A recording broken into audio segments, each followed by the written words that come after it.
de um novo trimestre de ministração da Palavra de Deus. Eu creio que esse trimestre vai ser uma bênção. É lógico que estudar a Palavra é sempre uma bênção, mas existem alguns temas na Bíblia que são mais assim, interessantes, né? Que nos chamam mais atenção. O livro de Isaías é reino, reino, reino, rei Jesus o tempo todo. Então, tenho certeza que vai ser edificante para as nossas vidas. Amém? Vamos pedir a Deus graça que sua desce nos céus. Pai Santo, bendito seja o teu nome por esse dia que o Senhor nos acrescenta na terra dos viventes. Cremos que as tuas misericórdias já se renovaram em nossas vidas. Mas ainda assim, como pecadores, pedimos perdão pelos nossos erros e clamamos, Deus, que o teu Santo Espírito possa nos guiar a toda a tua vontade nessa manhã. Nós vamos escutar a tua palavra, a tua santa palavra, e pedimos o auxílio precioso do Senhor para nos auxiliar a entender a tua palavra com perfeição, Senhor. Não queremos ter um entendimento parcial, não queremos desviar nem para a direita nem para a esquerda, mas estar no centro da tua vontade. Então nos revela a tua vontade através da tua palavra. Que esse trimestre de estudo seja bênção, edifique a tua igreja, edifique o povo de Deus que ouve essa palavra, seja edificados na fé genuína, verdadeira e pura que vem do Senhor. Nos abençoa nessa manhã. Abençoa os teus servos que estão já aqui presentes, os que vão chegar daqui a pouco, os servos que estão chegando aí, todos sejamos um na tua presença. Nós clamamos em nome de Jesus. Abençoa o teu servo para ministrar, que possa fluir espírito e vida, para a glória do Senhor, para a nossa vitória. Amém e amém. Amém, Gonçalo? Vamos lá, vamos sentar. Vamos começar um novo trimestre de estudo. Glória a Deus. Tema desse trimestre: Visões de Isaías, o profeta messiânico. Lição 1: Previsões sobre o reino futuro. Amém? Pega a sua folhinha aí. Alguém me dá uma folhinha também? Quero acompanhar também na folhinha. A sua. Vai pegar outra? Obrigado, também. Vamos lá, saber mais ou menos em que ponto que eu estou na lição. Vamos lá? Pode avançar no meu Marcelo. Glória a Deus. Pronto, som. Aleluia. Vamos lá, queridos. Muito bem, introdução.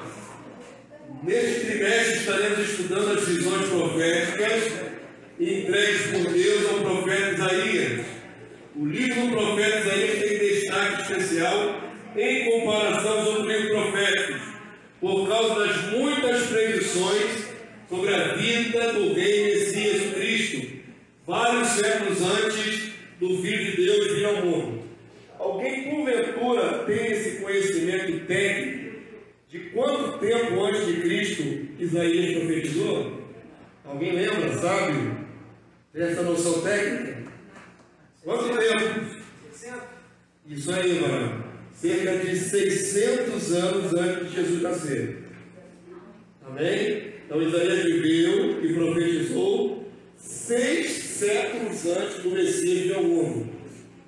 Esse detalhe é interessante, por quê? Porque Isaías, sendo um profeta messiânico, ou seja, que fala sobre o Messias, ele fala muita coisa com precisão sobre o Filho de Deus. 6 séculos antes do Filho de Deus vir ao mundo. Amém? E não só fala do Filho de Deus vir ao mundo, ele profetiza isso, como já fala o reino futuro dele lá no milênio. Então Isaías abarca um período de tempo de muito mais que, deixa eu ver, mais ou menos, 2.600 anos. Contando os nossos 2.000 e poucos anos agora modernos, pós-Cristo, e os 600 anos antes de Cristo nascer, as profecias de Isaías abarcam esse período grande de 2.600 anos. Amém? Estão compreendendo? Por isso que é especial o livro de Isaías, porque os outros profetas também falam do rei Messias que havia de vir e do reino, só que em proporção menor.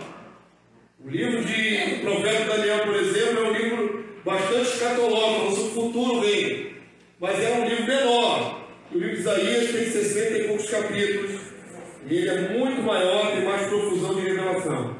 Amém? Então, por isso que ele é um profeta messiânico.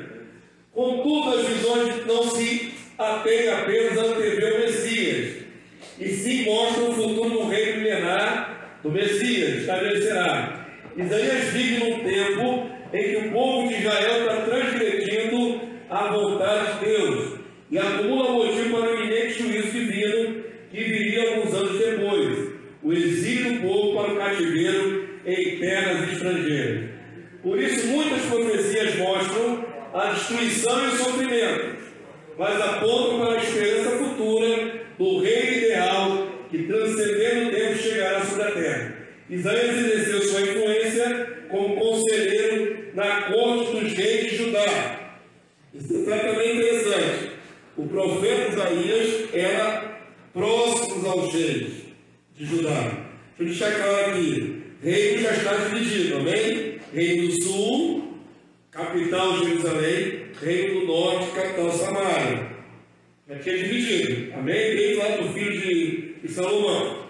Então, Isaías está fixado no reino do sul, com atuação na corte. Isaías atuava no reino do sul, em Jerusalém, onde tinha o culto ali no templo e tinha os reis de Judá. É o reino do sul. Esse é o ministério do profeta Isaías. Ele esteve na corte de vários reis. Morreu, segundo a história. Ele começou no tempo do rei Uzias e morreu, segundo a história, no tempo do rei Manassés. Manassés foi uma praga do rei apóstata terrível, maligno. E segundo os anais da história, Isaías teria se enfiado dentro de um tronco e Manassés mandou serrar o tronco com Isaías no meio. Essa foi a morte do profeta Isaías. Isso consta nos anais da história do povo judeu. Amém? Não está na sua Bíblia necessariamente esse desfecho, mas na história do povo judeu eles guardam esse relato. Vamos lá, vamos avançar. Ele trabalhou aqui de 740 a 680 a.C. Lembrando que está retrocedendo até o Marco Zero, que era o nascimento de Jesus. Muito bem, a indignação de Deus com o povo. Antes de falar sobre profecia, esse trimestre vai ser todo ele, irmãos, em cima do livro de Isaías. Nós estudamos sobre esse livro em 2012, há cerca de 10 anos atrás. Amém? E na época deu 26 lições, só o livro de Isaías deu 26 lições. 2 trimestres. Nós não temos condição de repetir esse feito. Então, o que eu vou fazer? Vou fazer uma compilação. Então, a lição não vai ser exatamente igual a que você tem lá guardada, de 10 anos atrás. Já há parágrafos aqui nesse estudo que eu tive que reconfigurar, escrever, aumentar. Então, as lições vão ter parte de informação que você já recebeu e parte de assunto novo. Então, já vai ser uma renovação do próprio tema do livro. Amém? Como são 26 e 13, eu vou fazer um apanhado, uma compilação sobre temas, e não capítulo a capítulo. Não dá para fazer isso em pouco tempo. Amém? Eu acho que vai ser até interessante a gente condensar temas. E esse aqui vamos falar sobre a previsão do reino. Só que antes de entrar nas profecias sobre o reino, que já começam no livro de Isaías, logo na introdução, eu tenho que mostrar a vocês o contexto do povo de Deus, do povo de Israel naquela ocasião. O livro de Isaías começa com um pano de fundo, um povo de Deus afastado de Deus, apóstata. Um povo de Deus em pecado. Isso é interessante para nós, porque dessa perspectiva nós vamos ver o restante do livro. Amém? Tem que mostrar o contexto espiritual do povo de Israel. E ele começa assim, vamos ler aqui, ó, Isaías 1, 1 a 7. Falei antes da introdução que isso vai culminar no juízo. Não no tempo do profeta Isaías, mais adiante na história, o povo foi para o cativeiro babilônico, ficou lá 70 anos, lembram disso? Isaías é antes. Isaías está apontando, vai haver juízo. E nós temos que passar por isso para quê, irmãos? Para entender o coração de Deus. O que está aqui não é só informação histórica, o que está aqui não são só profecias do futuro, o que está aqui é como Deus lida com o ser humano, com o seu povo. Esse livro nos ensina como Deus pensa. O que Deus pensa a respeito dos erros do povo? Deus tem muita misericórdia, passa a mão por cima. Deus é um Deus de juízo. Deus é um Deus que vai cobrar, não vai cobrar. Nós temos que entender o coração de Deus. Isso vai trazer um aspecto prático para a nossa vida. Essa lição ela tem muito aspecto prático. Amém? Então vamos ler junto comigo aqui, ó, tem algumas porções de texto. Eu não coloco todos os textos que estão aí na lição que devem ser lidos em casa. Eu faço só um apanhadozinho, um enxugamento das partes mais importantes. Isaías 1, do verso 1 em diante. Vamos ler juntos, irmãos? Quem puder ler em voz alta. Vamos lá? Visão de Isaías, filho de Amós, ele teve a respeito de Judá e Jerusalém nos dias de Uzias, Jotão, Acais, Ezequias, reis de Judá. Aí os reis são citados aqui, né? Que Isaías trabalhou um tempo desse jeito. Verso 2, vamos lá? Ouvi os céus e dá ouvidos, ó terra, porque o Senhor é quem fala. Amém?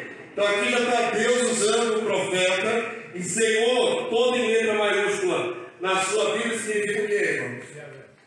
Oi? E o nome de Deus aqui por baixo, né? O pastor falou ali Yavé. Yavé é a transliteração mais aproximada do português. Amém? No original está escrito aqui o nome de Deus em hebraico. Quando é Senhor, toda letra maiúscula em português aqui na sua Bíblia. É o próprio Senhor que está falando através do profeta. Amém? Vamos ver o que Deus está falando para aquela geração? Criei filhos e os engrandeci, mas eles estão revoltados contra mim.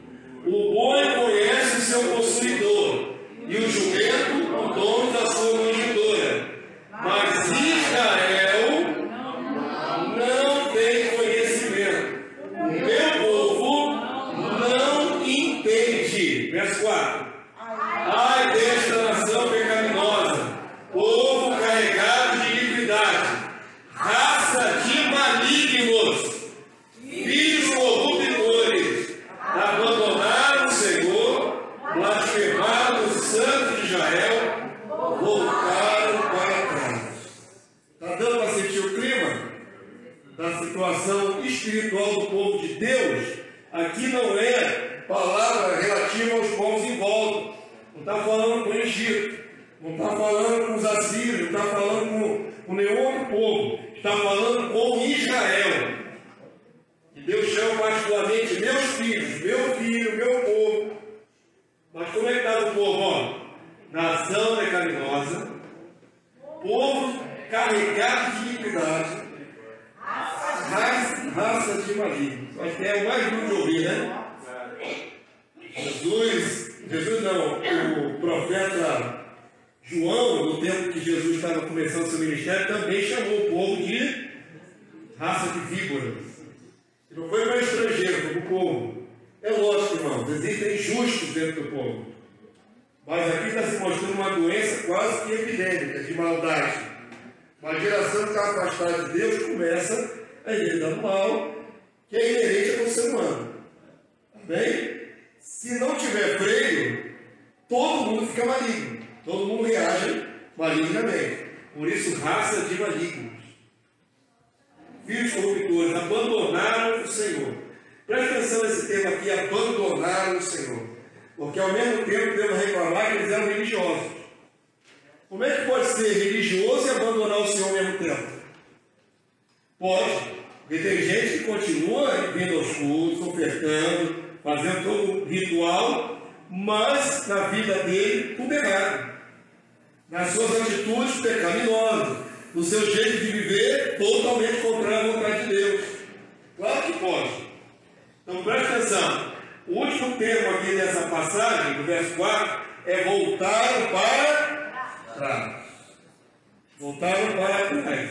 Esse termo voltaram para trás é um termo que dá origem à palavra apostasia. Apostasia, a palavra apostasia literalmente quer dizer voltar para trás, dar as costas. Amém? Então o tempo que Isaías está vivendo é um tempo de apostasia do povo de Deus. Do povo de Deus. Eu acho muito importante a gente começar com esse texto, com essa aplicação, com esse pano de fundo, Porque quando estudamos os profetas e todo o juízo de Deus no Antigo Testamento, nós às vezes ficamos assim, achando que Deus era muito severo. Quantos já julgaram que Deus pesou a mão demais, brigou demais no Antigo Testamento, que o Deus do Novo é melhor? Tem gente que pensa assim, faz uma dicotomia. Deus do Antigo e Deus do Novo. Deixa eu falar uma coisa para vocês. Deus é o Deus eterno, é o mesmo eternamente. Deus não tem sombra de variação. Diz o apóstolo Paulo, ele não muda. Deus não muda. Se você vê um Deus diferente do Antigo, um Deus diferente do Novo, é da sua perspectiva, porque Deus é a mesma coisa sempre. Ele não muda. O que mudou no Novo Testamento é que, com o advento do Messias, do Cristo, à direita de Deus, temos agora um advogado de defesa. Mas quem tem advogado de defesa é porque ainda precisa ser defendido porque erra. Porque erra. Deus não mudou. Deus, o Pai, Yahvé, nunca muda. Então vamos compreender o coração de Deus, como Ele trata a questão, do pecado do seu povo, que é sério para Deus, sempre será sério. Nunca relativizando o pecado. Amém? É importante entender. A graça com Jesus só nos ajuda porque temos maior chance de redenção. Mas isso não quer dizer que Deus tenha mudado. Então Deus usa palavras duras através do profeta. Mas imagina você na frente do profeta abrindo a boca em público para dizer isso. Imagina o profeta Isaías falando isso ao vivo para o povo ouvir. Ouça o que Deus tem a dizer. Vocês são uma raça de malignos. Imagina como é que era para o profeta viver isso. Ele tinha que entregar. Vamos avançar. Avança aí para mim, Marcelo. Eu coloquei um adendo que não tem na sua lição ali, Jeremias 32, verso 33. Quem quiser só anota a referência, que já que estamos falando de Deus tratando com o seu povo, falando de apostasia, de voltar atrás, é importante entender. Deus vai falar através de Jeremias, vai falar através de vários profetas. Jeremias 32, 33, 34. Olha só. O mesmo tom de Deus com o povo. Viraram-lhe as costas e não o rosto. Olha só que interessante. Viraram-lhe as costas e não o rosto. Ou seja, eles se apresentam diante de Deus com o rosto, mas em espírito estão de costas para Deus. O texto diz: ainda que eu, começando de madrugada, os ensinava, eles não deram ouvidos para receberem a advertência. Antes puseram as suas abominações na casa que se chama pelo meu nome, para profanarem. Amém? Eles fizeram idolatria dentro do santuário de Deus. Botaram ídolos, muitos ídolos. Então preste atenção quando você for analisar a relação de Deus com o povo de Israel no Antigo Testamento, como era difícil para Deus lidar com esse povo. Chegaram a botar estátuas de Baal dentro do santuário, que era dedicado ao nome de Deus. Irmão, a história registra, o próprio texto bíblico registra, que Israel se corrompeu de tal maneira a queimar os seus filhos para Moloque. Sabe o que é sacrificar uma criança no fogo? Pensa nisso. Como é que alguém que se diz de Deus pode fazer um negócio desse? Paulo de Deus diz que não havia árvore que não tivesse um despacho. Em relação à nossa mente aqui, o despacho da macumba afro, Mas imagina que em Israel também se ofereciam aos deuses oferendas nos pés das árvores. Povo de Deus, em que Deus levantava profetas para exortar, mas mesmo assim o povo não dava ouvidos.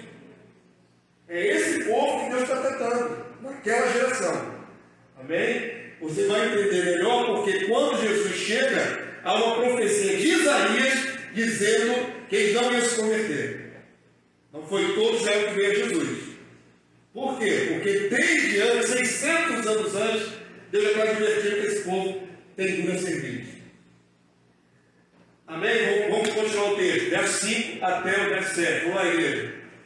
Porque a vez de ainda, eu quero que você leia comigo, vamos lá. Porque a vez de ainda ser feridos, diz que continuais em dia. Toda a cabeça está doente, todo o coração enfermo, desde a planta do pé até a cabeça, não há nem coisa sã, senão feridas, contusões e chagas inflamadas, umas e outras, não espremidas, nem atadas, nem amolecidas com óleo. Aqui é uma figura de alguém bem ruim, né? Bem doente, bem feio. Mas na verdade é uma metáfora para a própria situação espiritual do povo. Verso 7. A vossa terra está assolada, as vossas cidades consumidas pelo fogo, a vossa lavoura os estranhos devoram em vossa presença, e a terra se acha devastada como uma subversão de estranhos. Aqui é uma profecia, ainda não tinha se cumprido essas palavras, mas veio a se cumprir.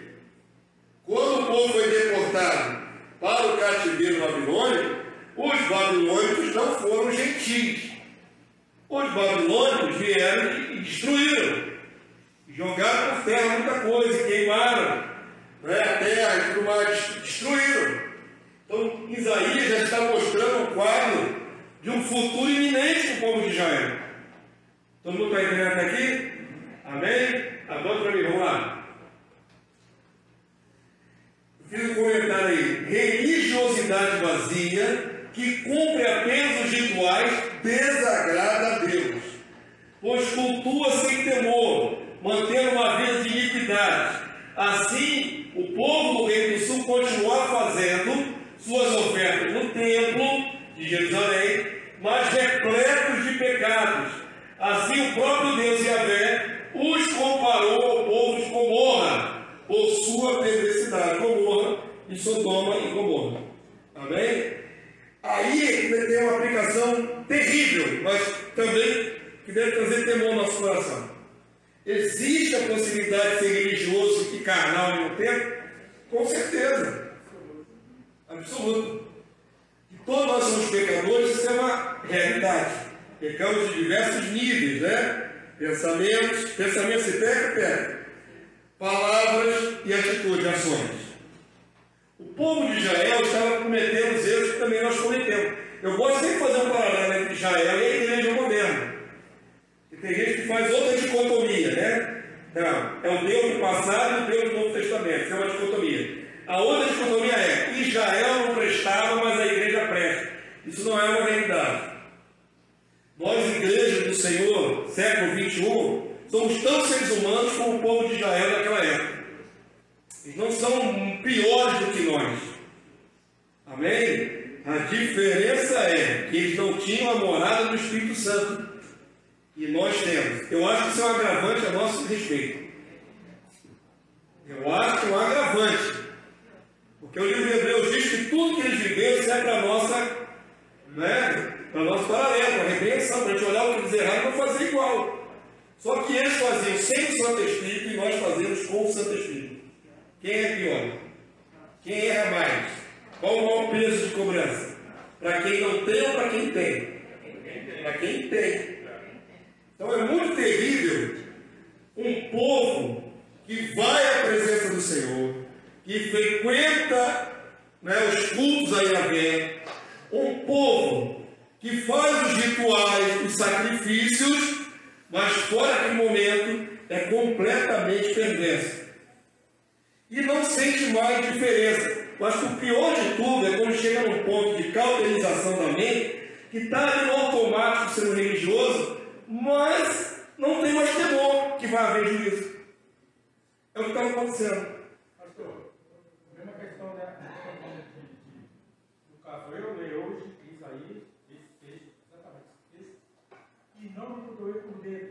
Tinha que doer, né? Ele está falando ali, está falando para um povo que já aconteceu. Ele ali está falando diretamente para mim.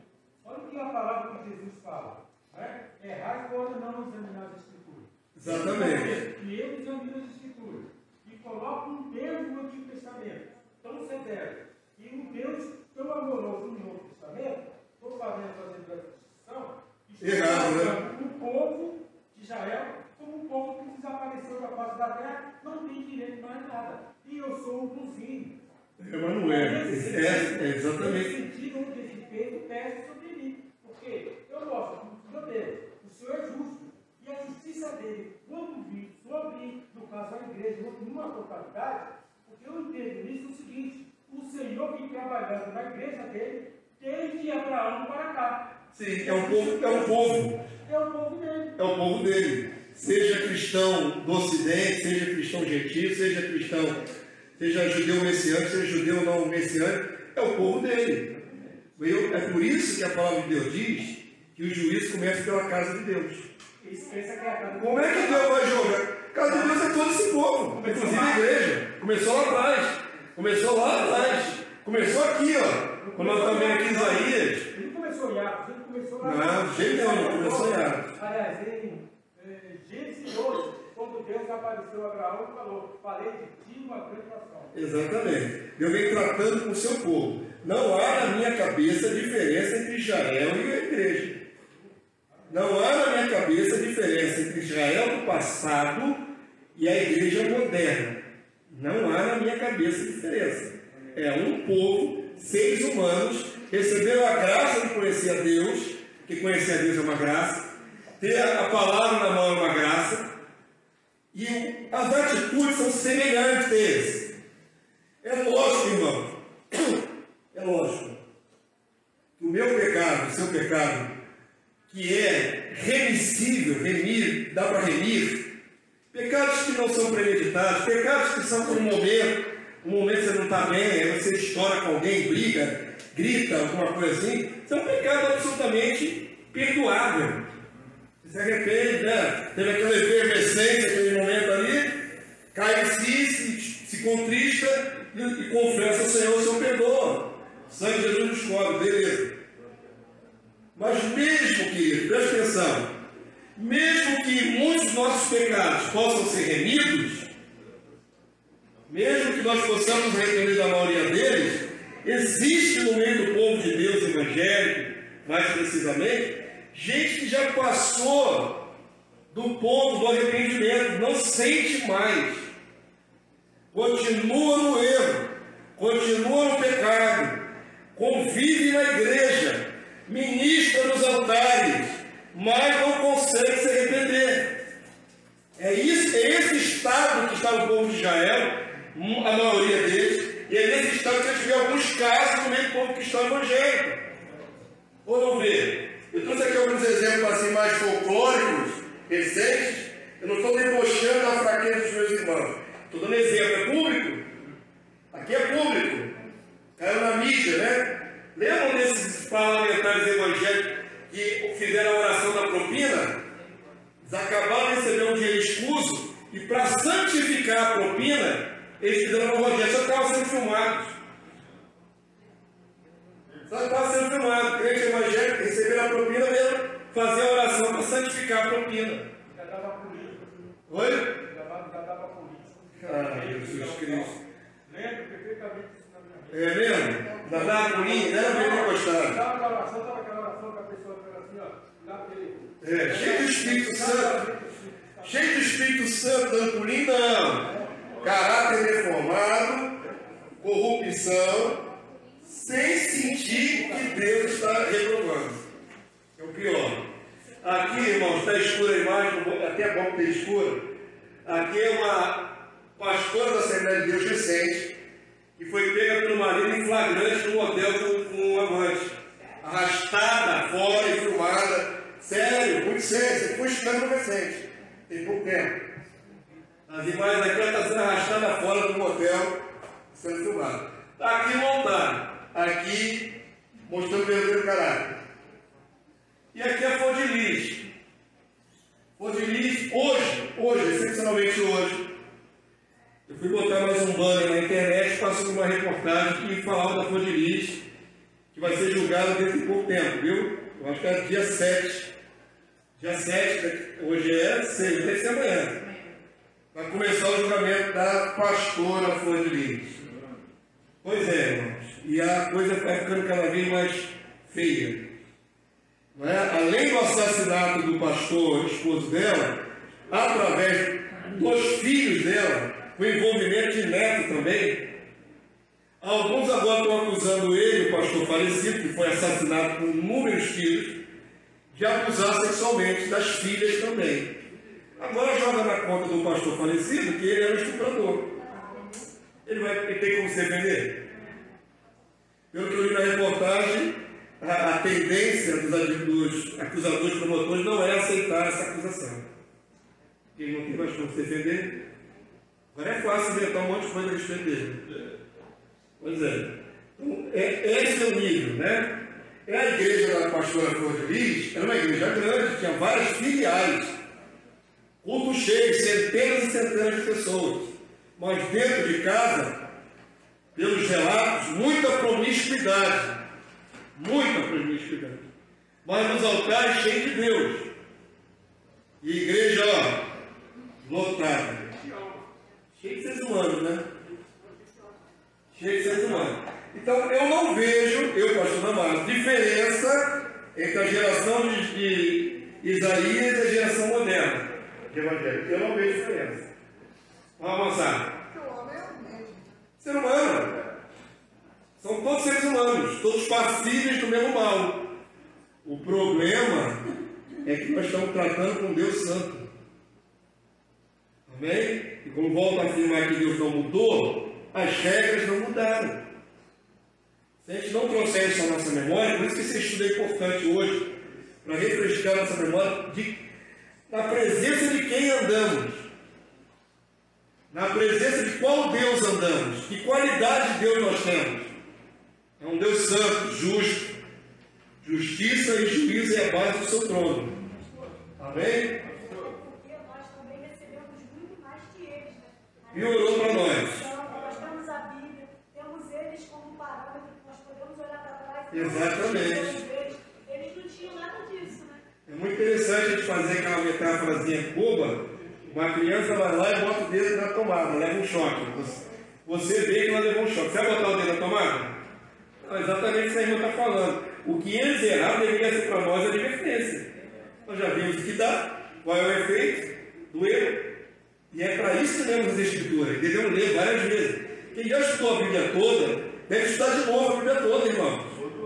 Todo ano, toda vez que for possível.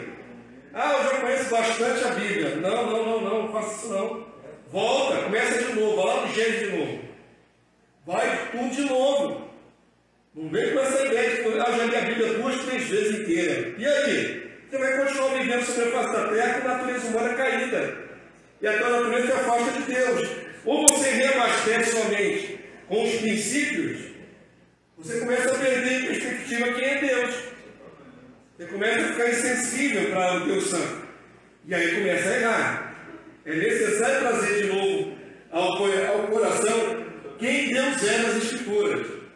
Amém? As Escrituras revelam Deus, como é o caráter de Deus, como Deus age, o modus operandi de Deus com os homens. Está aqui, ó, a palavra.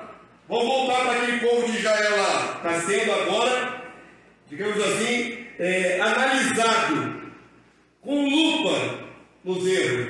Deus está colocando a lupa em cima dos erros do povo. Ampliando. Verso 10, igreja. Vamos lá? Verso 10, no Isaías de 1, verso 10. Capítulo 1, verso 10. Vamos lá?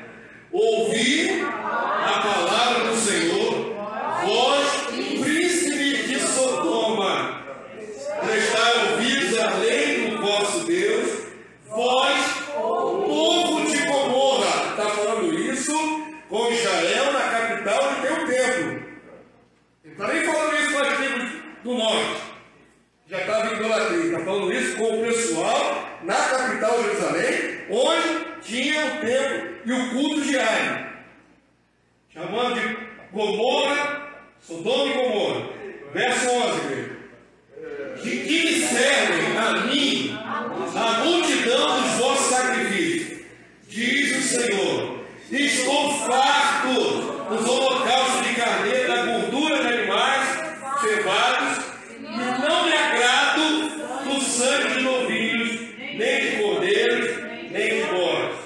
Quando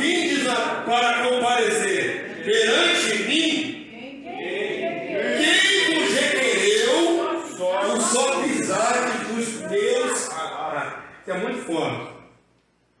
Eu estava falando, quem pediu a vocês para comparecer diante de mim? Eu não quero ver a cara de vocês. Desse jeito, não. Quem pediu para vocês virem de qualquer jeito à minha presença? Quem pediu isso? Verso 13.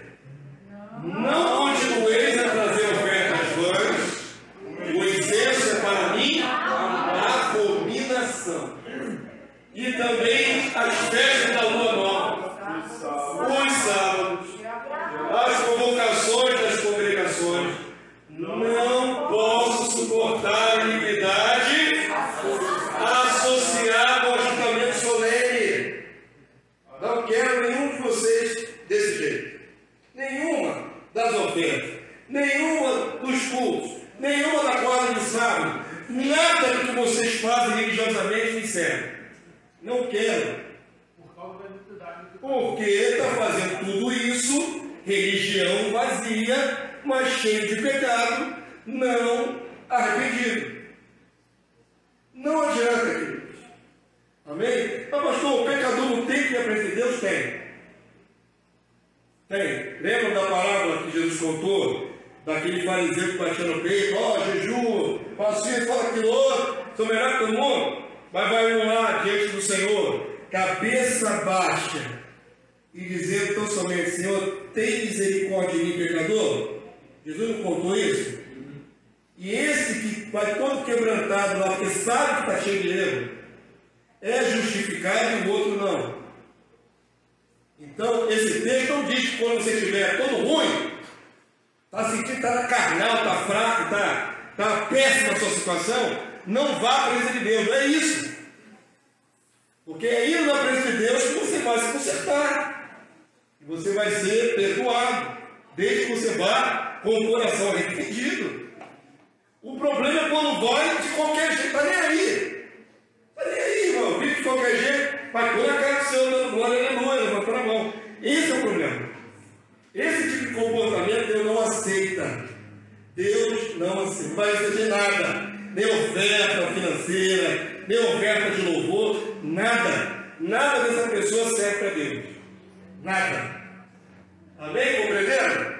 É lógico que o pecador tem que aprender o Senhor pedir perdão. Senão não tem como se salvar. Mas tem que ir com consciência de que está errado. Essa consciência está passando o olho do povo aqui. E Deus não suportava mais. Deus não suportava mais. Casa cheia de pecado. Deus não suportava mais. Olha o verso 14. As vossas festas da lua nova, as vossas solenidades, a minha alma as aborrece. Já me são pesadas. Estou cansado de sofrer. Olha, isso aqui, irmãos, é Deus falando através do profeta Isaías. Deus sofre quando vê o seu povo em erro, sofre. Deus se sente mal com o erro do povo? Sente. Porque Deus deveria ser um Deus impassivo, né, irmão? Um Deus que não sentisse nada. Mas Deus sente. Deus tem sentimentos. Isso é interessante. Deus se dói, Deus se ira, Deus se angustia, Deus fica cansado. E esse tipo de perspectiva de Deus a gente não olha. A gente gosta muito de estudar as promessas do reino, maravilha, glória a Deus. Mas irmão, tem que entender o coração de Deus. Ele está aqui se escancarando, não aguento mais. Estou sofrendo vendo vocês. Olha só, verso 15. Pelo que quando estendeis a mão, qual é o efeito? Escondo de vós os olhos. Sim, quando multiplicais as vossas orações, o povo que ora, não as ouçam, porque as vossas mãos estão cheias de sangue. Sangue ali simbolizando todos os crimes que eles cometeram. Difícil, né, irmão? Aí, meu Deus, tu és um Deus de misericórdia, Pai das misericórdias, longânimo. Será que tem hora que o Senhor não ouve oração? Tem. Tem. Volta. Deus se afasta. Como diz aqui, não os ouçam. O Deus onipresente, onisciente, Ele ouve tudo, irmão. Não tem nada acontecendo nesse planeta que Deus não saiba. Senão não seria onisciente. Amém? Então como é que Deus não ouve a oração? Ele não ouve no sentido de atender. Ele ouve o blá blá blá que sai da boca, mas ele não atende. Não dá atenção, não pode. Ele vai fazer o quê? Ele olha para a pessoa, toda ruim, toda errada, toda sem arrependimento. E ainda assim sabe orar? Pedir, sabe pedir. Mas não se consegue. Deus não vai atender. Diga, varão. É a passagem interessante que diz, né, que quando antes de Deus julgar Sodoma e Gomorra, ele fala que o clamor, né, daquele povo tem chegado, subido até ele. Desceremos para ver se o clamor condiz com o comportamento dele. Deus tem hora que examina de perto. Eu falei que Deus está passando a lupa agora no povo. Amém? Então deixa eu bem claro aqui como é que ele prossegue. Tão indignos, não atendam a oração. É simples assim, irmão. Não, eu estou falando porque a minha filha terminou a faculdade não há muito tempo. Eu sei o caráter dela e o andar dela. Julgar de sono, enquanto eu vivi em casa. Não arrumou emprego porque tem pecado. Não. É um critério muito... Não estou falando aqui de adversidade é falta de oração. Pelo contrário, eu sempre lembro uma coisa, vamos voltar aqui para o tema aqui. Sempre lembro uma coisa, a família de Jesus, descendentes de Davi, eles estavam em riqueza? Estavam em pobreza. Irmãos, Maria era uma mulher pobre. José era um homem pobre. Presta atenção, não tem realeza para eles, são descendentes do rei, mas a vida deles estava na pobreza. Estava em pecado por causa disso? Não. Aí nós estamos entrando num outro mérito na questão. Então vamos lá, vamos só para vocês pensarem. O Senhor pleiteia com o povo para que executem justiça, com o fim de serem purificados, redimidos, no verso 18, reprova todos os segmentos da sociedade da igreja, todos os segmentos, com destaque para os líderes corrompidos. Deus então decide se opor ao povo diretamente. Isso é forte, quando Deus vai contra o seu povo, trazendo sobre ele juízo, para eliminar os malignos. Contudo, a mensagem profética é mesclada de palavras de esperança e restauração, ainda que muitas das promessas só virão a se cumprir cabalmente no futuro.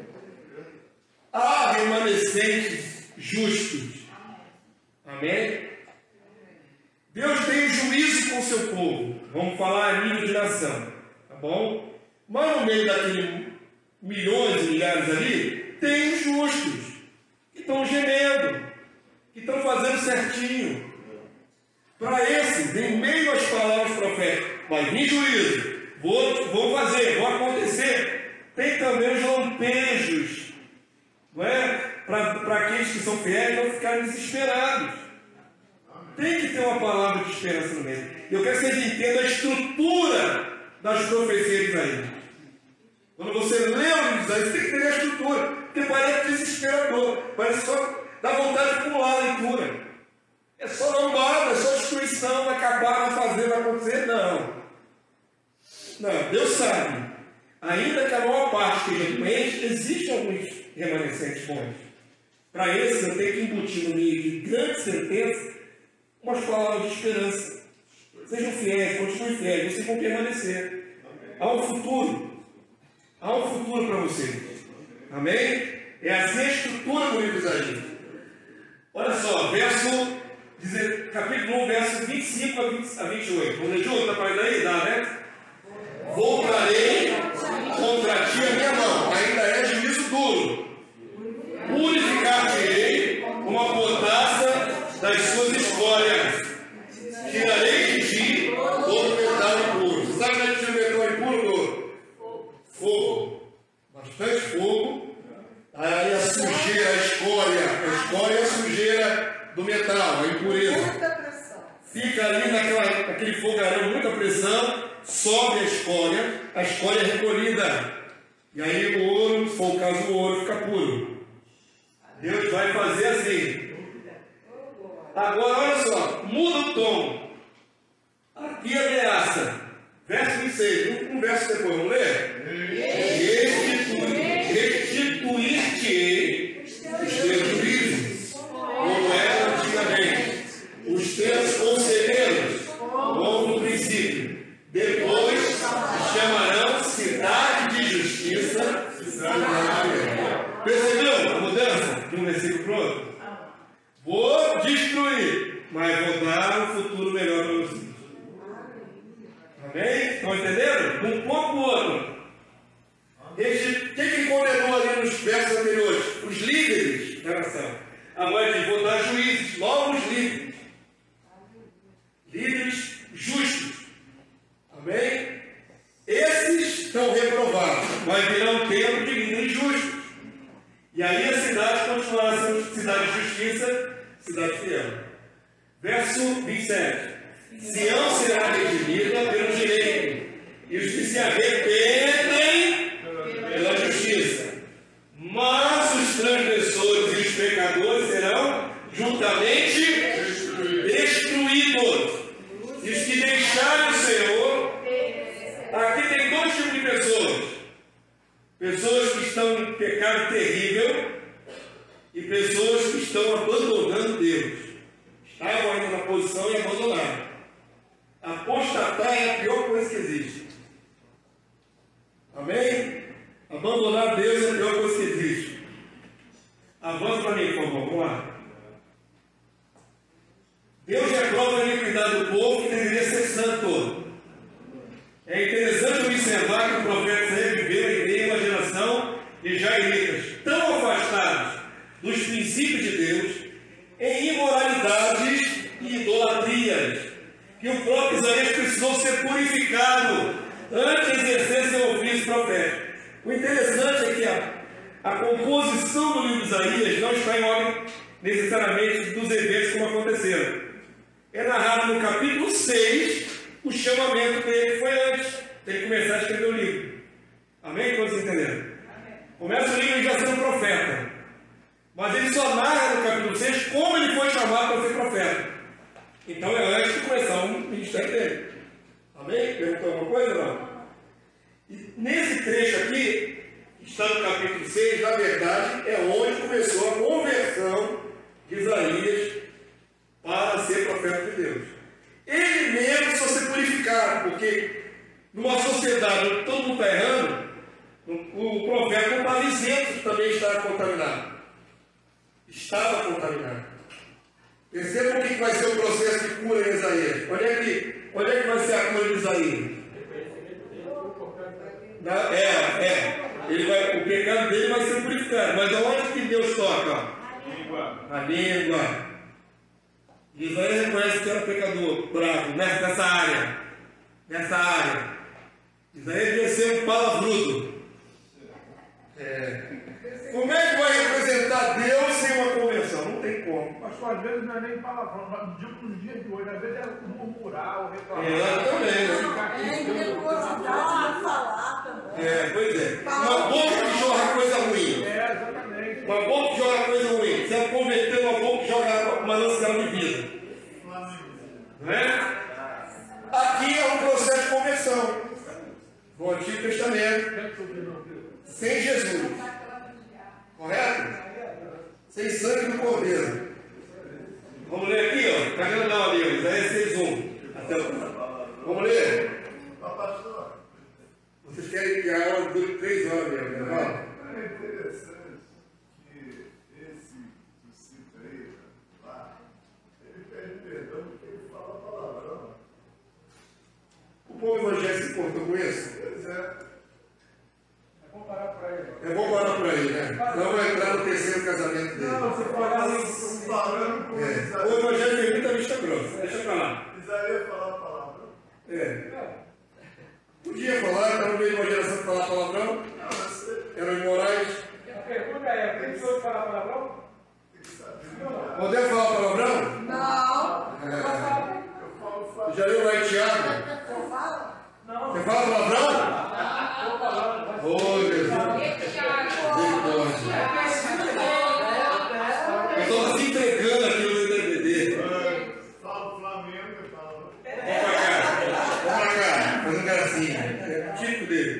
A palavra de Deus diz que nós não devemos ter palavras torpes na boca. Por causa de quê? Porque a vida do Espírito Santo fala. Tiago ele fala por outro fator. Por causa do inimigo que acusa diante de Deus. Presta atenção. Não é por causa dos seres humanos. Quando você entrega sua boca à maldade, Satanás corre diante de Deus para te acusar. Olha lá o que está falando lá. Por causa do inimigo. Não é por causa dos seres humanos. Ah, meu irmão, eu não sou péssimo para decorar o endereço de texto. Eu sei as essências, mas não sei as endereços. Já é prejudicial ao próprio homem. Mas eu acho esse aspecto da acusação de algo pior do que a autocontaminação. Você pode estar se prejudicando. Você pode prejudicar o terceiro com o que você fala. Mas o pior é Satanás correr e te acusar diante de Deus. Está dando munição para o inimigo falar mal do povo de Deus. Como é que alguém com a boca depravada, suja, pode ser boca de Deus, falar a verdade? Como? Não tem como. Não procede da mesma fonte, água doce e amargosa. Vamos para Isaías. Vamos lá? Aqui é o chamamento de Isaías. Vamos ler comigo? No ano da morte do rei Uzias, eu vi o Senhor. Vou destacar isso aqui, ó. Eu vi o Senhor. Viu de verdade? Já a gente vai ter esse mérito. Viu o anjo? Não, viu Yahvé. Viu o Senhor assentado sobre o alto sublime trono, e as abas das suas vestes enchiam o templo. Serafins estavam por cima dele, cada um tinha 6 asas, com 2 cobriam o rosto, com 2 cobriam os seus pés, e com 2 voavam, e clamavam uns para os outros, dizendo: Santo, Santo, Santo é o Senhor dos exércitos, e a vez dos exércitos. Toda a terra está cheia da sua glória. Eu vou primeiro dar com esse trecho aqui as minhas orações. Você percebeu? Como eu cito essa frase aqui? O mundo está entrando, não pertence a maligno, mas a terra está cheia da glória de Deus. A terra não deixou de ser de Deus, porque o mundo já é de maligno. Toda a terra está cheia da sua glória. A glória de Deus alcança o mais profundo abismo. Amém? As bases do limiar se moveram à voz que clamava, e a casa se encheu de fumaça. Uma visão que Isaías tem no seu chamamento. Avança para mim, vamos lá. Então disse eu: ai de mim, estou perdido, porque sou homem de lábios impuros. Habito no meio de um povo de impuros lábios, e os meus olhos viram o Rei, o Senhor dos exércitos, e a verdes exércitos. Como é que ele se sente na hora que tem a visão de Deus?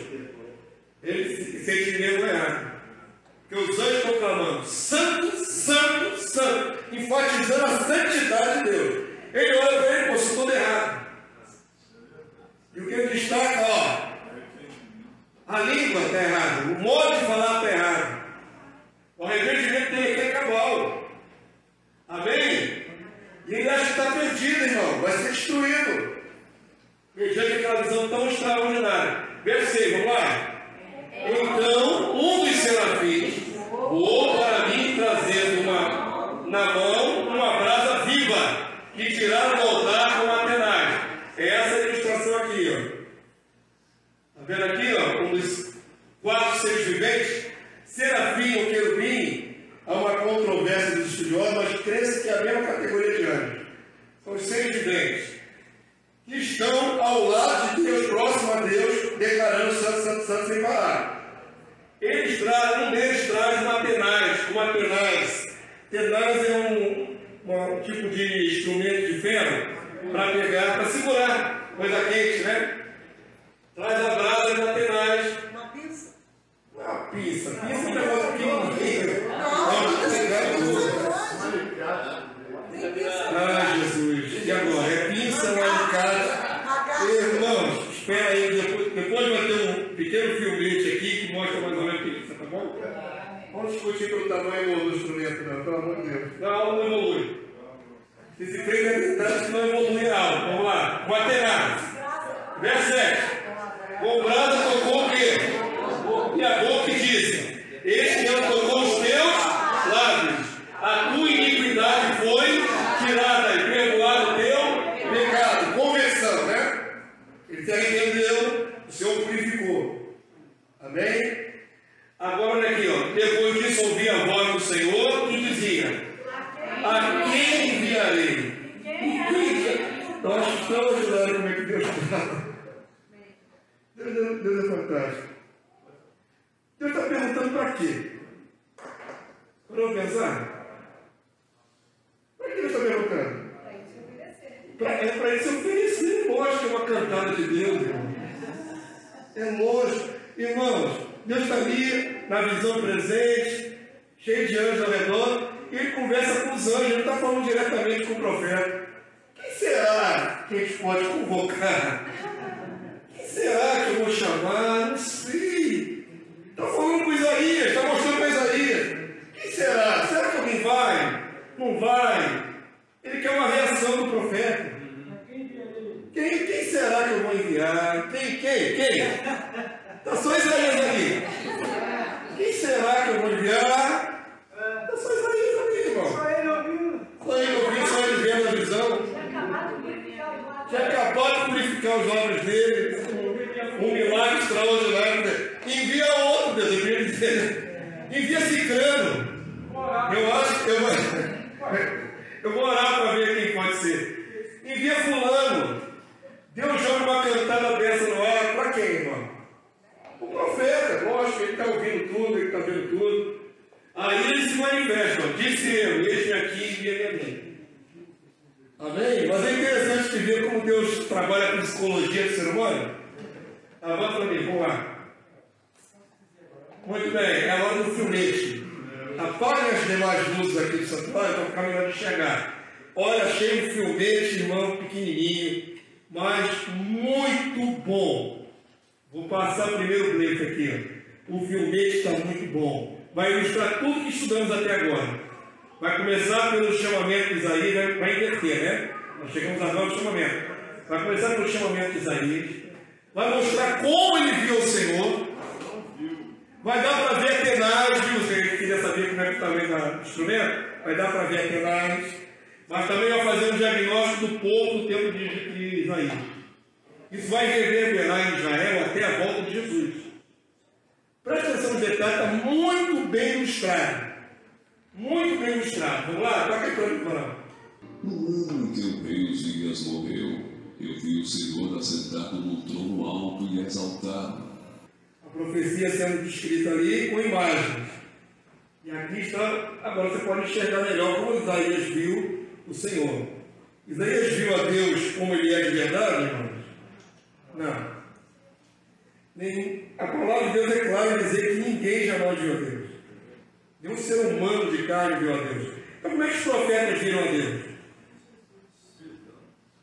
É uma visão. Visão é uma ilustração. Deus está se permitindo ilustrar, né? Ele faz um protótipozinho de ilustração para que a mente humana possa conceber. Amém? Mas não há contradição na Bíblia. Jesus é claro. Um ser humano jamais viu a Deus.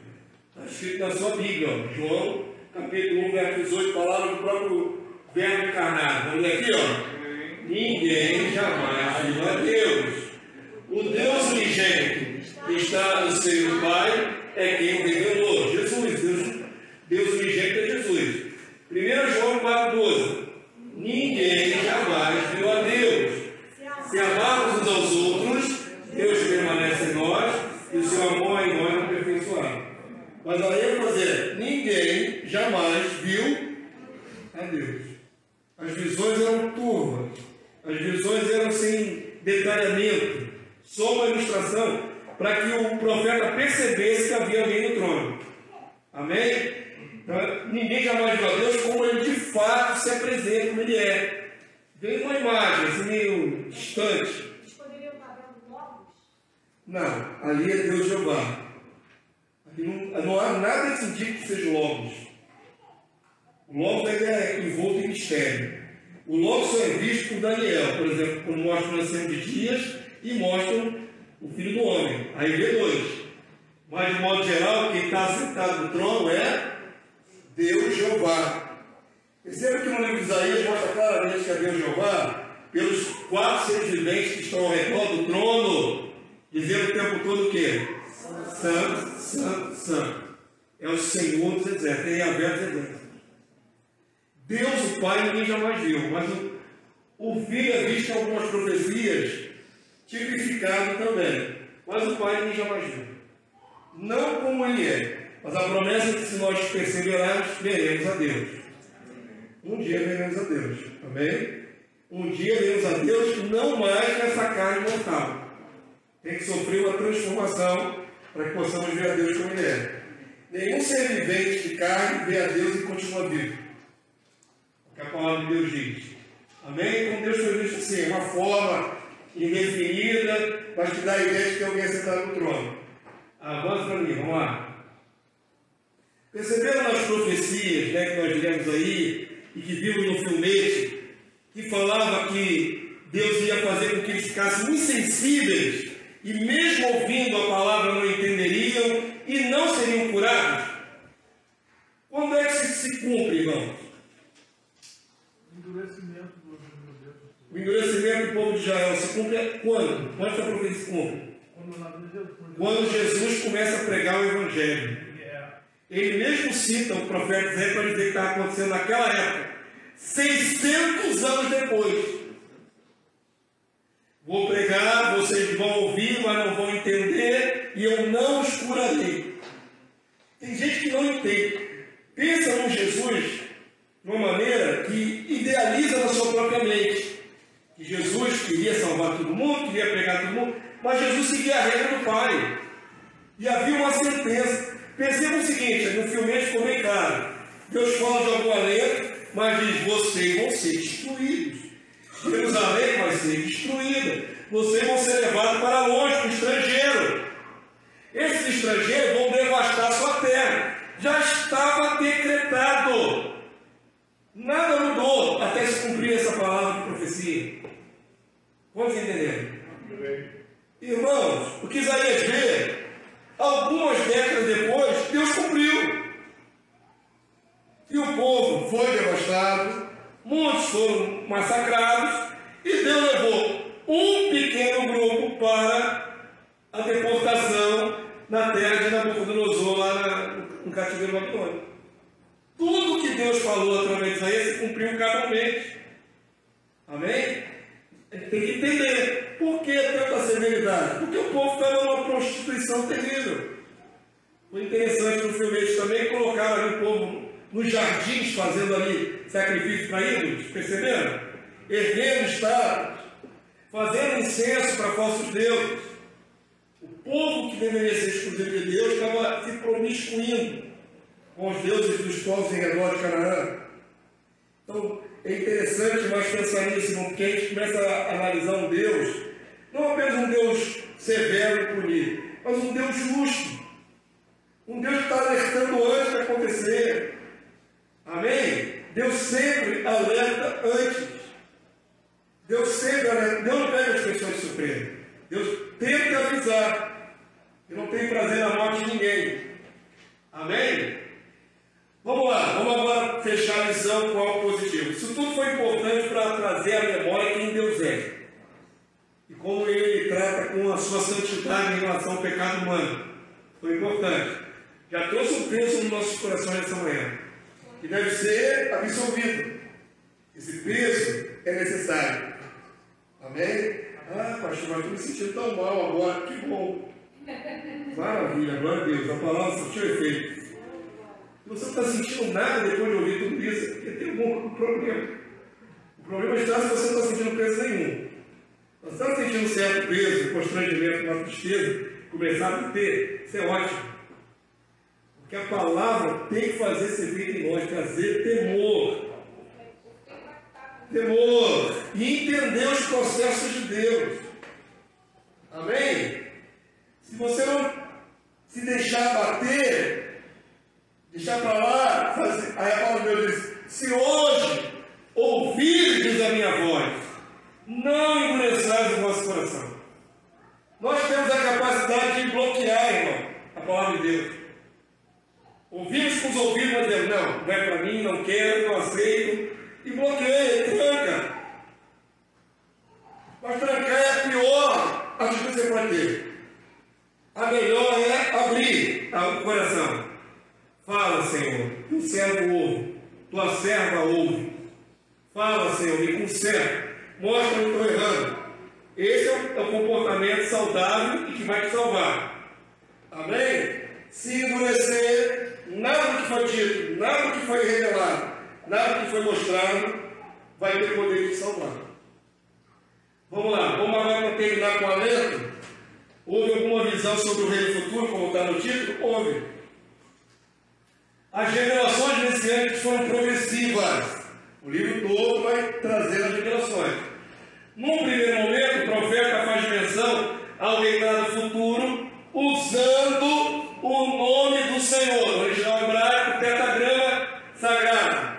Olha lá, até impresso na sua folhinha. Yahvé.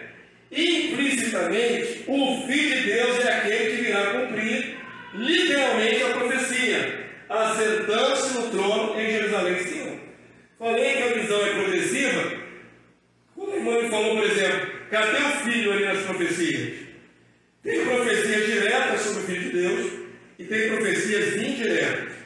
Existe um artifício na palavra de Deus? Lembrem-se, Deus anunciou tudo em mistério.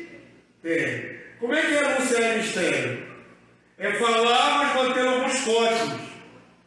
Deus anunciou em mistério. Então vai ter passagem que você vai ler lá. E Yahvé vai reinar. Mas não é Yahvé, quem vai reinar é quem? Jesus. Mas dentro da palavra de Yahvé, um código, encobrindo ainda misteriosamente, está ali a pessoa de Jesus. Não é misturar o Pai com o Filho na mesma pessoa. Mas é uma maneira de revelar sem revelar. É uma maneira de falar usando o código. Para quando mais adiante Deus for trazer outra revelação, ele mostra claramente que é o Filho. Quantos estão entendendo o que eu estou falando? É a maneira que Deus tem de ir introduzindo aos poucos a figura do Filho. Lembrando que até aqui Israel só conhece o Deus Jeová, Deus Yahvé. Não tem clareza. Nós, do ponto de vista cristão moderno, a gente quer ver Jesus em tudo. Claro, na Bíblia. Não é assim que Deus tratou até revelar o Novo Testamento. Deus botou muita coisa em mistério, figuras, códigos, sombras. Amém? Nós queremos enxergar, mas o povo daquela época não podia enxergar. Pastor, quando ele fala, mas quem há de ir por nós, e se nós ali já está indicando o Pai e o Filho? Pode ter que falar até com os anjos. Não há nada que indique que é o Pai e o Filho. Pode ser. Mas ele está falando de maneira, digamos assim, ainda enigmática, né? Com quem está falando? Ainda que possamos crer e até conjecturar que está falando com o Filho, para quem ouviu a mensagem, não enxergava filho nenhum ainda.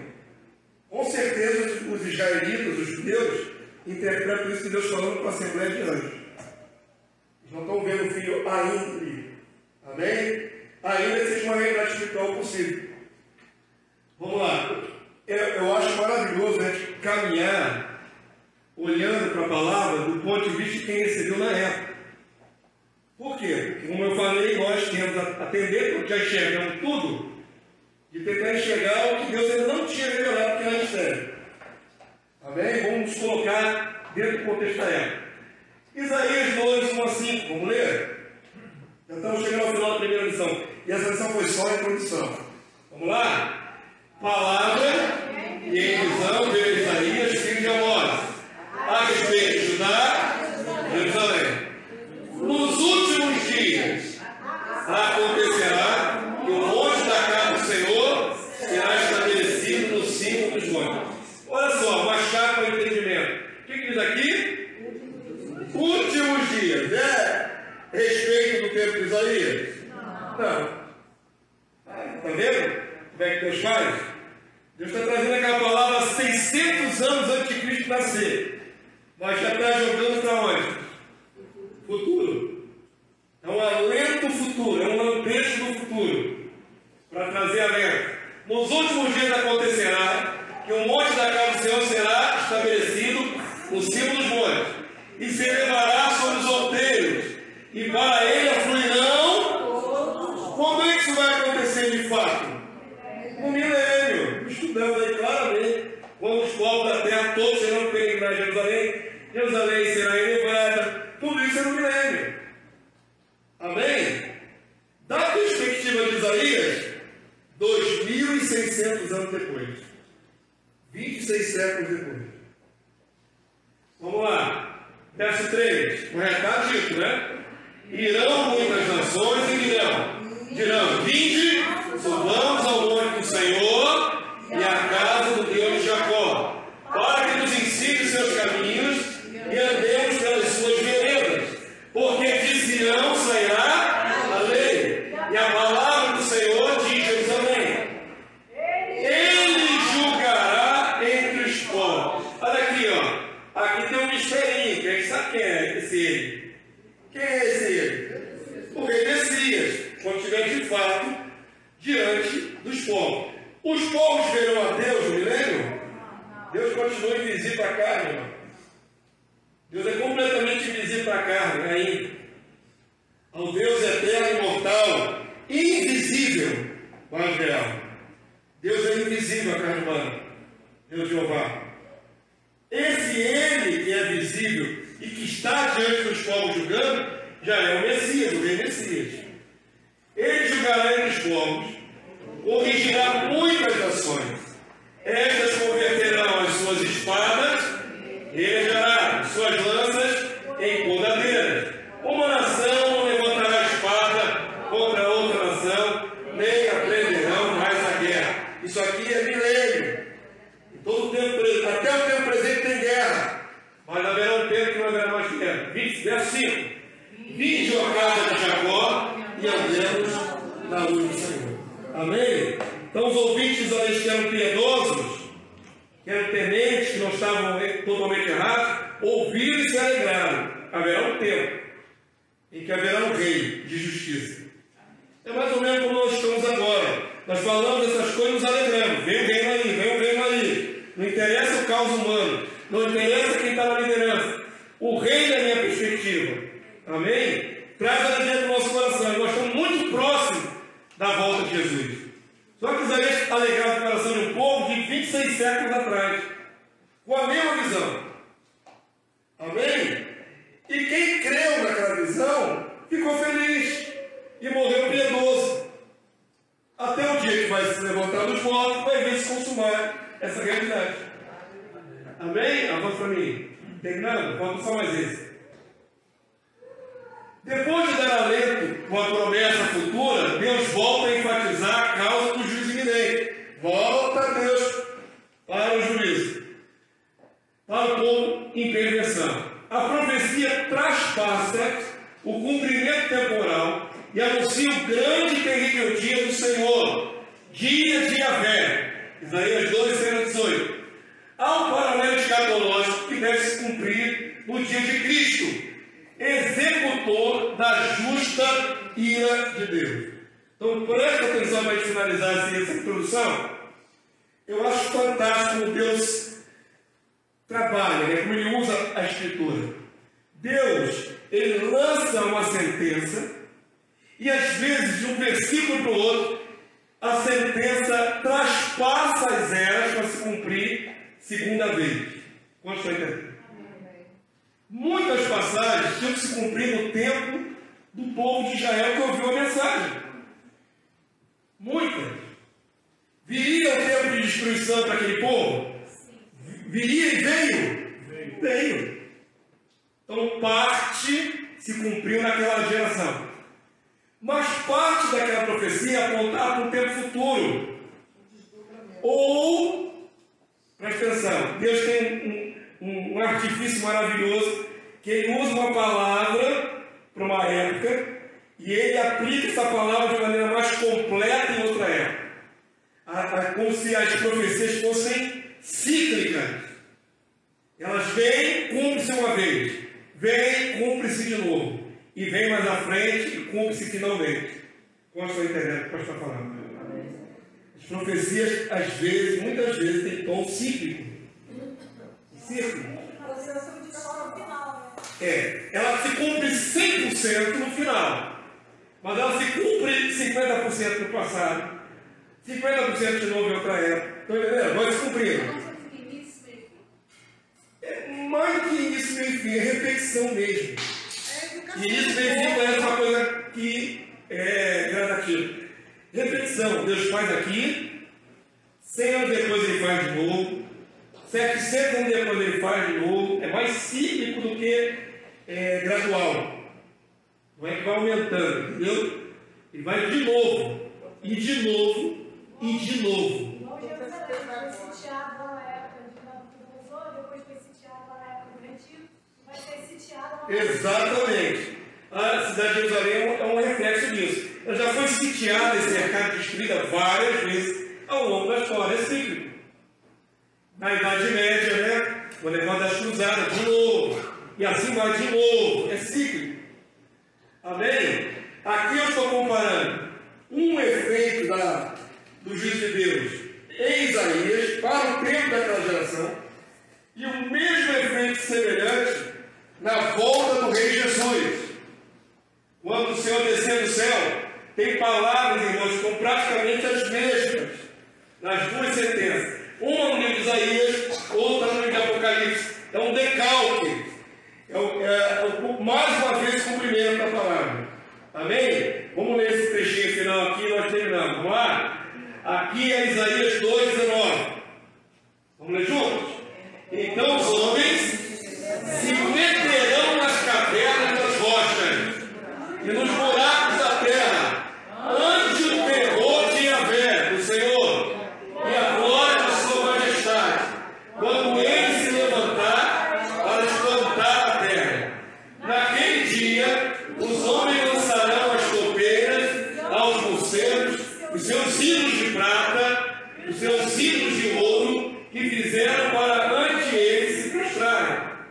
E meter-se-ão pelas penas das rochas, pelas cavernas das penhas, ante o terror do Senhor e a glória da sua majestade, quando ele se levantar para espantar a terra. Esse é um quadro do dia do Senhor. Mas o dia do Senhor se cumpriu várias vezes. E o dia do Senhor cabal é o dia da volta de Cristo. Também é o dia do Senhor. Amém? Então, só para contextualizar, isto que está aqui, algumas dezenas de anos depois, foi o dia do Senhor para Jerusalém, para Israel. E pessoas se esconderam nos buracos, pessoas se esconderam nas cavernas. Compreenderam? Dentro do buraco, né? Topeira e gás escuro. Como é que foge do que Deus vai fazer? Isso vai acontecer e vai acontecer Isso. Estou mostrando que isso aqui já aconteceu. já aconteceu. E vai acontecer semelhante. A diferença é que antes não trouxe livramento para o povo, né? Igual acho que é Isaías que fala, acho que é Jeremias que fala que tivemos dores de parto, mas demos a luz vento, não é isso? E no final, o que vai acontecer vai trazer livramento para o povo. Sim, mas sempre tem um livramento, pelo menos, para o remanescente. Tem que ser de um resto. Sempre tem um resto. Eu digo um livramento em massa. A cidade foi assolada. Mas lembra ali que nós vimos até na narrativa dentro do filete? Se o Senhor não nos tivesse deixado um remanescente, seriam totalmente destruídos. Deus sempre deixa uma pontinha. Deus não aniquila totalmente o seu povo. O que eu quero dizer é que não cumpre tudo em plenitude, vai se cumprir. Claro. Assim como também no juízo vindouro, Deus não vai acabar com a humanidade toda. Vai acabar com a humanidade toda? Não. Tem juízo severo e destruidor para muita, em gama global, vai ter. Mas vai sobrar gente para ser governado pelo Senhor. Amém? É interessante a repetência do modus operandi de Deus, como Deus trata o seu juízo. Diga. A Bíblia fala em números. Apocalipse fala em números. 2/3 da humanidade. Por que não fala em números? Por que uma escala menor, irmão? Olha só como é que Deus está tratando. Está tratando com que povo? Deus está tratando, é local. Deus está tratando com que povo aqui? Com Israel, não está tratando com os filisteus. tratando do seu povo. Então, aquele efeito é local. Mas esse mesmo efeito local no Apocalipse tem que ser global. Aí a escala aumenta. Então os outros povos passaram por isso. Aqui Deus está tratando do seu povo. A palavra de Deus diz: Deus começará o seu juízo pela sua casa. Eu sei, eu estou dizendo. Presta atenção. Ali não fala dos outros. Não, porque não é escatológico ainda. Não é o cumprimento que vai ter agora daqui a alguns anos. Eu sei, mas existiam os outros povos que não são. Sim, tiveram cada um seu juízo, em tempos determinados. Mas aqui é centrado em Israel e Jerusalém. Aí passa por aqui para todos. Aqui agora é escala global. Vamos comparar, vamos ler aqui como é que está. Vamos lá? E vamos perceber que é o mesmo tipo de fraseologia. Vamos ler juntos? O jeito da terra, olha a amplitude agora. Aqui Israel. Aqui é o quê? O jeito da terra toda. Amplitude global aqui. O jeito da terra, os grandes, os comandantes, os ricos, os poderosos, e todo escravo, e todo livre, se esconderam, aqui já é como se estivesse acontecendo, esconderam nas cavernas, nos penhascos dos montes, e disseram aos montes e aos rochedos: cai sobre nós, escondei-nos da face daquele que se assenta no trono. Quem é esse aqui? Deus o Pai, ele está sentado no trono. E mais da ira do Cordeiro, Jesus. Agora, no Novo Testamento é explícito: Pai e Filho. Amém? E aí vai terminar de maneira plural. Quer ver? Ó, verso 17. Porque chegou o grande dia da ira deles, do Pai e do Filho. E quem é que pode suster-se? Quem vai suportar?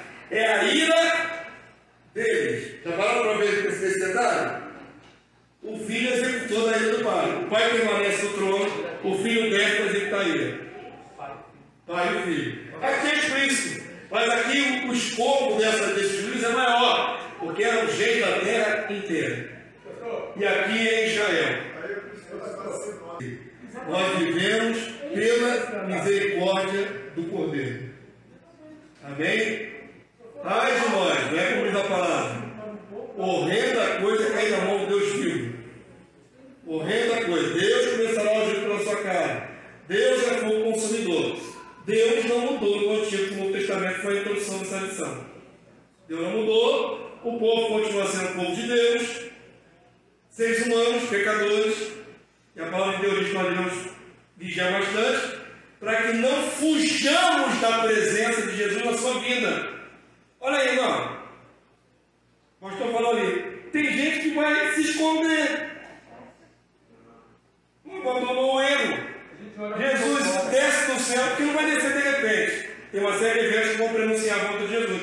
Mas se descesse de repente, que não é o caso, ia ter cristão fugindo da presença dele, fugindo. Para que dele não nos afastemos, envergonhados.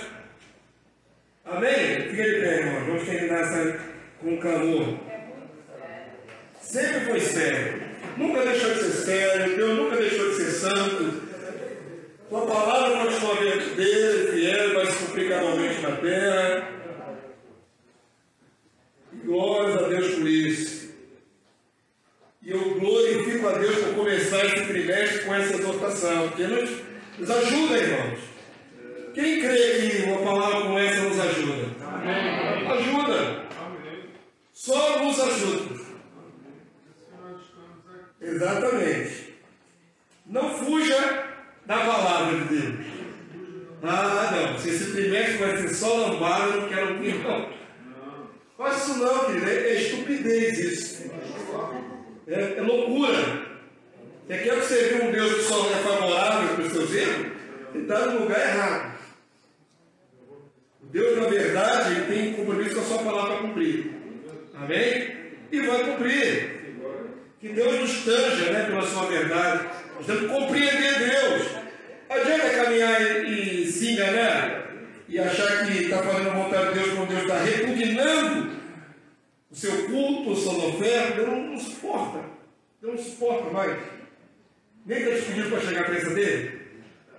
Acho melhor a gente receber o impacto dessa palavra e olhar para a cara do paciente e andar corretamente, procurar se converter dia a dia. Amém? Venha na próxima semana, o tema será outro provavelmente. Mas não se engane, o livro de Isaías é repleto de juízos. Repleto de juízos. Detalhe juízo, detalhe elenco.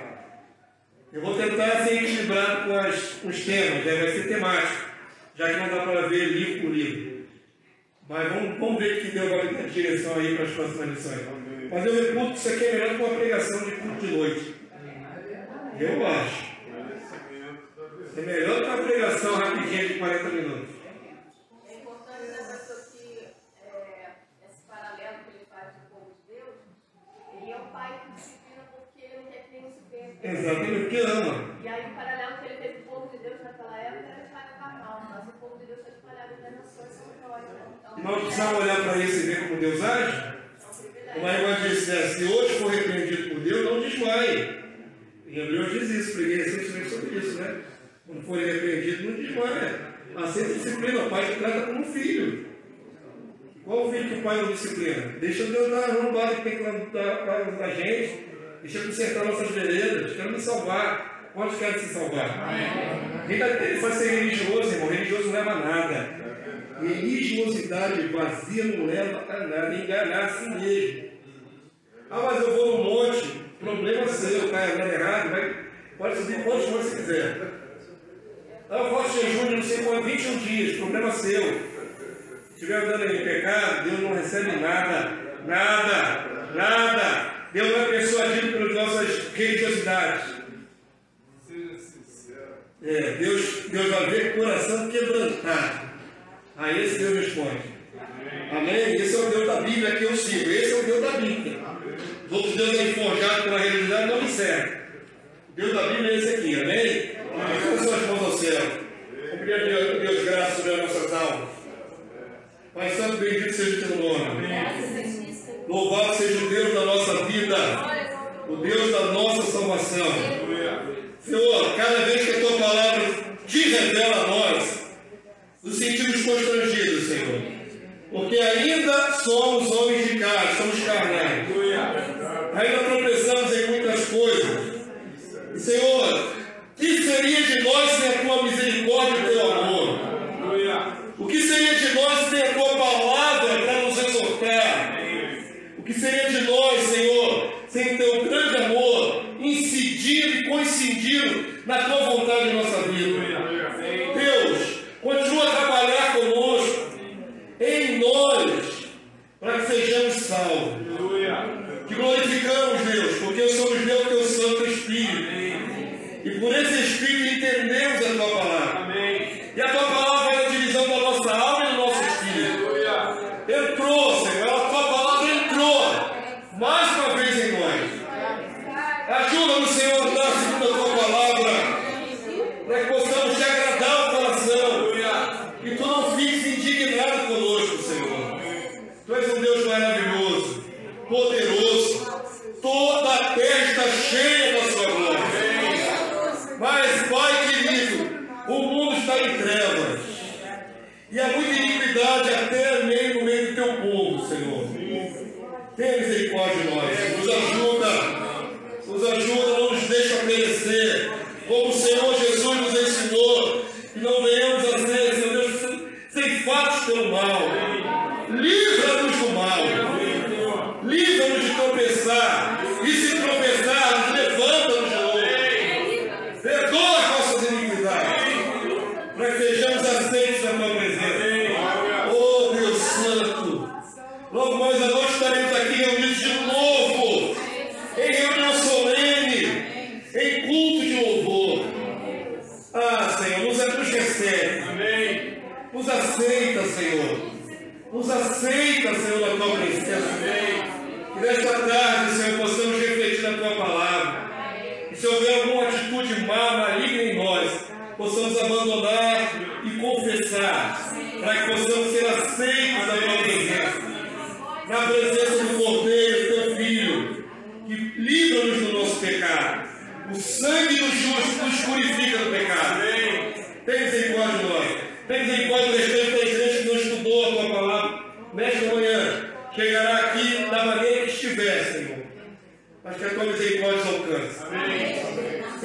Jesus. Abençoa não somente essa pequena congregação, mas todo o teu povo espalhado em toda a face da terra. Converte-nos a ti e seremos salvos. É isso que clamamos nessa manhã, Senhor. Queremos ser salvos. Então, livra-nos do mal e nos abençoa. Eu te pedimos agradecidos em nome do Senhor Jesus. Amém e amém. Amém, povo santo. Glória a Deus. Por amor de Deus.